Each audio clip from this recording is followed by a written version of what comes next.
2027, we probably see more like robot deployments. Humanoids are going to be very common. What do you think are jobs that might get replaced by robots first? And like logistics environments. These things are easy for robots to replace.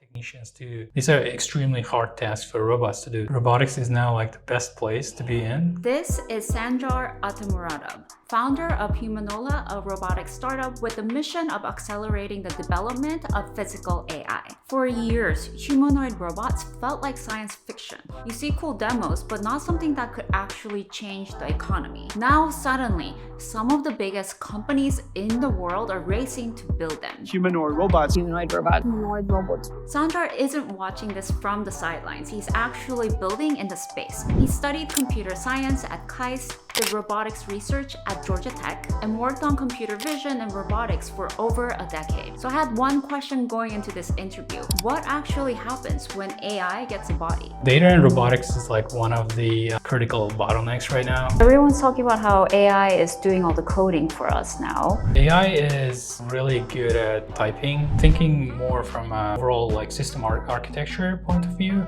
AI is still cannot do the job. Having a good foundation, system level thinking is important. Robots among humans is going to be very exciting. Oh, hello there. Oh, wow, it can walk pretty fast. Oh, you can open your hand. Yeah, nice to meet you. That's cool. Can I try it?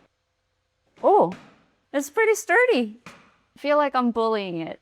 All right, it's really great to have you here, Sanjar. Yeah, thanks for having me. Do you want to tell us a little bit about how you got into robotics? And I noticed the patterns. It was back in 2020, like where everybody was getting into like application programming, like they were learning how to create websites and like mobile applications, right? For me, the most exciting thing was programming robots, like programming physical stuff that actually does physical work in like real world environments. So I kind of wanted to work in the intersection of like atoms and bits, and that's how I decided to enter robotics from early on. So for a while, a lot of the humanoid robots felt more like gimmicks, but it seems to be changing now. What's changing? Essentially, like for decades, like the field of robotics was mostly like dominated by like heuristic algorithms and then like sort of like hard-coded like control algorithms. Like since recently, since the dawn of like multimodal AI,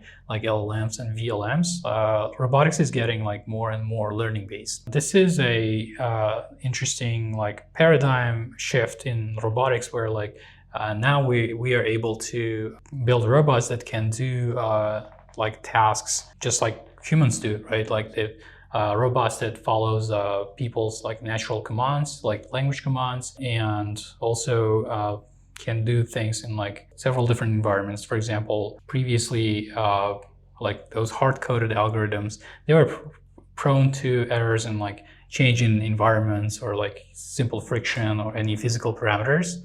But these days, all of these is being learned by a neural network, and it's actually a lot more effective in like learning the physics of it. So like put it simply, because of all the development in AI and LLMs, robots are getting smarter. Exactly. So all these advancements in AI is actually making big like transformations in robotics. So with given all these updates in robots and physical AI, how long do you think it would be before humanoid robots actually enter our daily lives? That's a very interesting question. Like speaking of my own like predictions, I believe that like deploying humanoids like at mass scale, we're still like a few years behind that. So I would expect that like since all these like humanoid companies and then the foundation model companies in robotics, they're trying to like scale up their manufacturing and stuff. So 2027 we probably see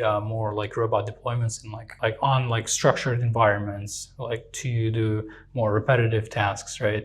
Like recently, if you've seen like Figure AI showed a demonstration of their like humanoid robot like doing package sorting for like 10 days in a row, so 24/7. So yeah, this kind of like very defined and repetitive structured environments, I think that's where we see like robots first, and it probably starting from 2027. The robots are already in these more repetitive tasks, but the challenging part is more of the day-to-day, like at homes, can they live with us and do house chores for us, right? Yeah, those are like higher in terms of difficulty. Right. Home environments are not very as much structured as like I don't know, warehouse logistic environments where like you still have some repetition, like people working on assembly lines.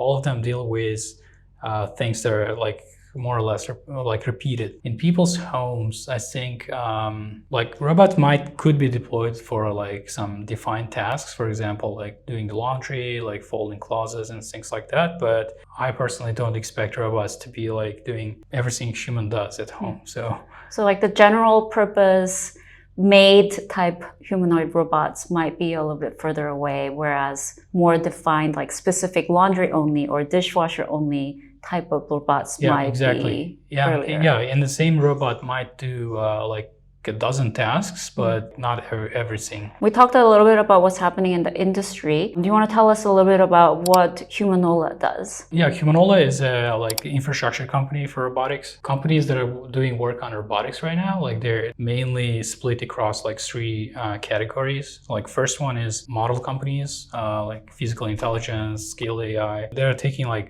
purely like software approach, like software first approach to solving like general purpose robotics. And then second group of people are people like actually doing the embodiment of the robot as well, mostly like those humanoid companies like Tesla, Figure AI, right? And third one is kind of like emerging.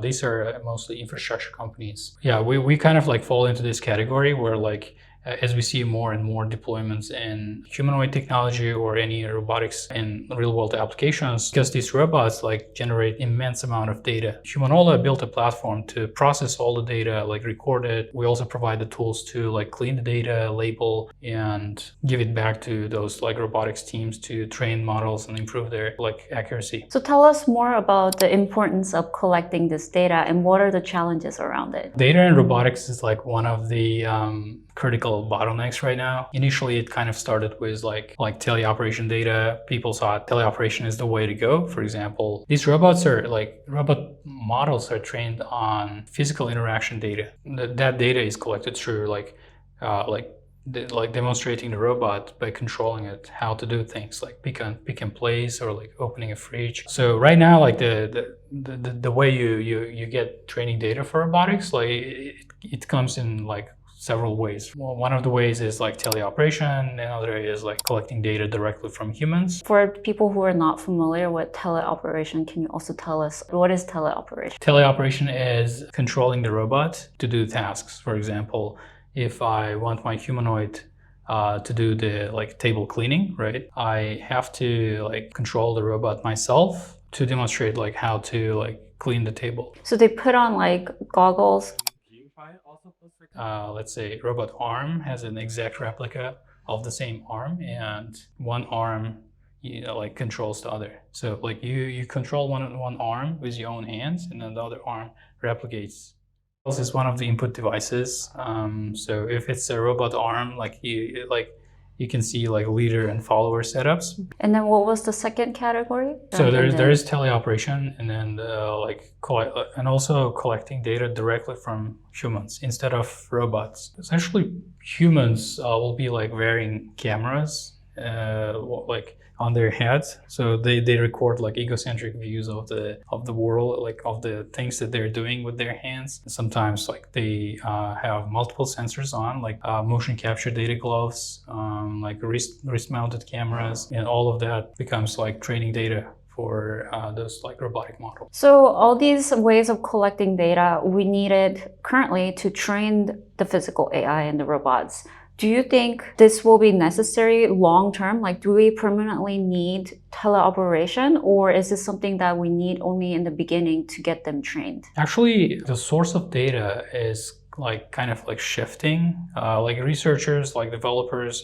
they're relying more on more like scalable ways of like collecting data. If you think about just teleoperation itself, you can teleoperate one robot 24 hours a day, and then even if like you're teleoperating like 24/7, you only get 24 hours of teleoperation data, which is very less. So one of the best ways to collect data at scale is like collecting from humans, actually, because human is very close in terms of embodiment to a humanoid, or the vice versa. Yeah, so that's why people are like these days resorting to like collecting data from humans as well, and then combining that with teleoperation data, their training models. I saw an interview with Elon Musk. He was basically saying, if Optimus can watch videos, YouTube videos or how-to videos or whatever, and based on that video, just like a human can, learn how to do that thing, then you really have task extensibility that is dramatic,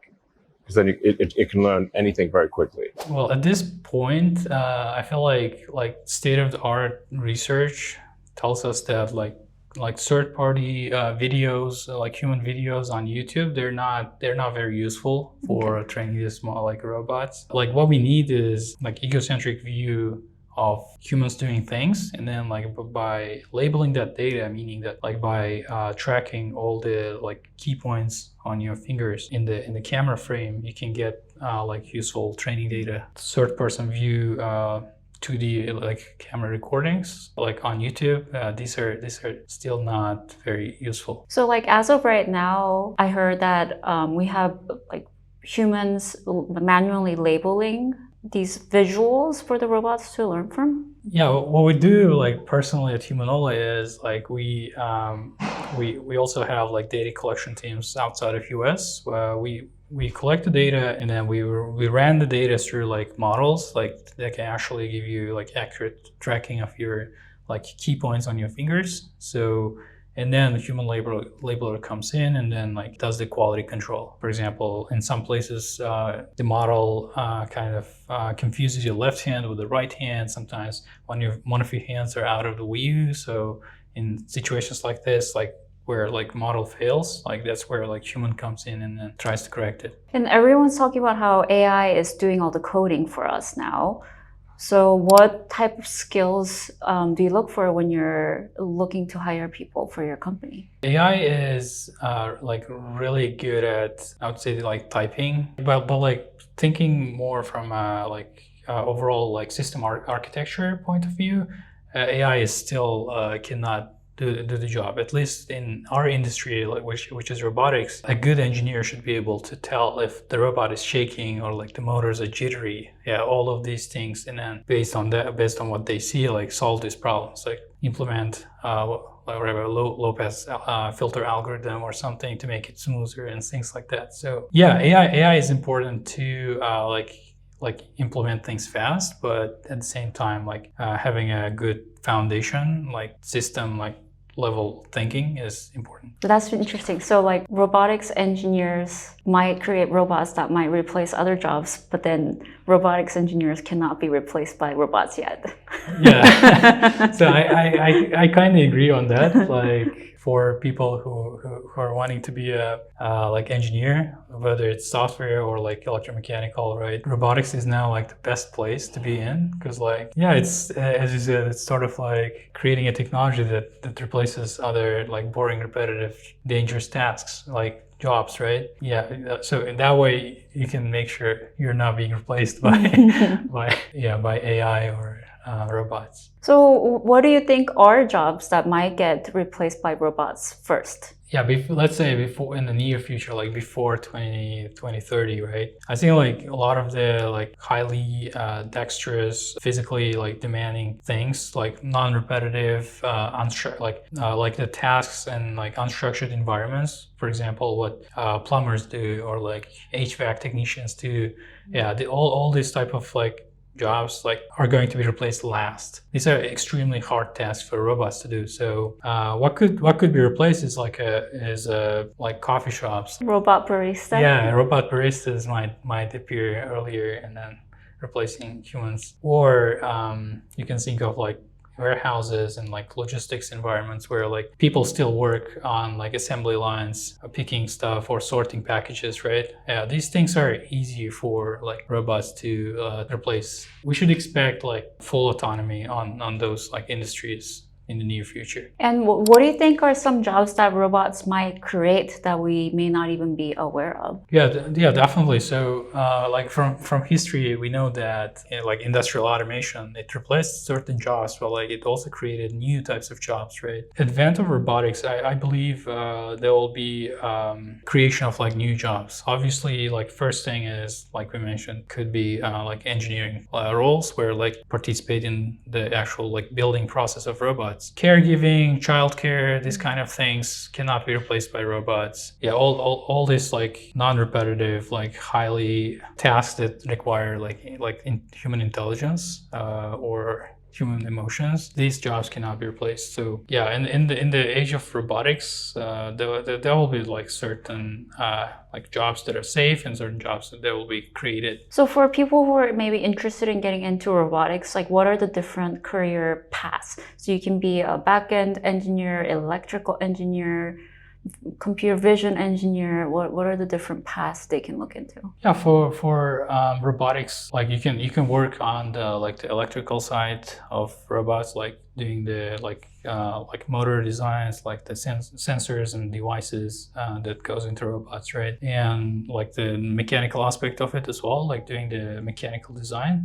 And perhaps the biggest one is still like the software for robots. So if you wanted to be a like software engineer, yeah, previously everyone went for like CS programs, right? I think like being able to write code for robots is going to be in hot demand even in the future. And then like being able to train models, like train neural networks, all this knowledge is essential in robotics because these days it's all data driven. All the robots that are doing actual work, there's actually like neural networks running inside their computers that is like outputting like motor signals to do all these things. So for young engineers who might be interested in getting into robotics, is there something that they're misunderstanding about AI careers right now? For I don't know, like students studying engineering software in like colleges, I think like AI tools, like the coding agents and stuff, it's important. It's important to be able to use those, but also learning the fundamentals are extremely important because especially in fields like robotics, you need to